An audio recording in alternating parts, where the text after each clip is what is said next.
Hi everyone, Praveen here.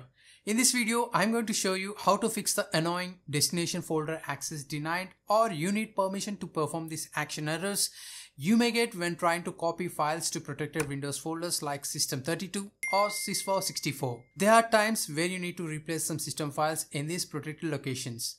Getting an access denied error can be a real pain.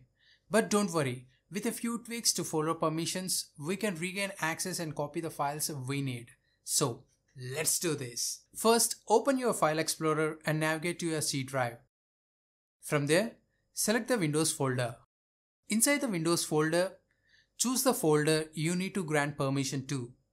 For this tutorial, we'll be working with the System32 folder. Right-click on the System32 folder, then choose Properties and move to the Security tab. Select the Administrator group and tap on Advanced. In the Advanced Security Settings for the System32 folder, click on Change next to Owner. When prompted, type in your account username. To find it, click on the Windows icon at the bottom of your screen to see your username. Type it in and hit Check Names. Alternatively, you can tap on Advanced and click on Find Now. This will fetch all the users. Find your username, select it and tap OK. Close the window by choosing OK. Now, to apply the changes to all subfolders and files within System32, check the Replace Owner on Subcontainers and Objects option. Click Apply and accept the security warning by choosing Yes. This process will take a few seconds to change the ownership of the folder.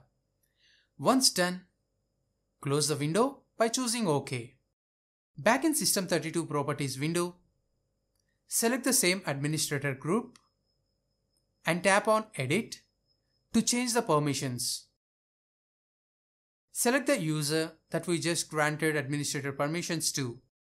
Select it, check Full Control, click Apply, accept the security warning by choosing Yes, then click OK, and finally close the System32 properties by choosing OK. And that's it. Now you can transfer any files like DLLs into the System32 folder without encountering the destination folder access denied. You need permission to perform this action error. If you found this tutorial helpful, make sure to give it a thumbs up, leave a comment if you have any questions, and don't forget to subscribe for more tech tips and tricks. Thanks for watching and see you in the next one.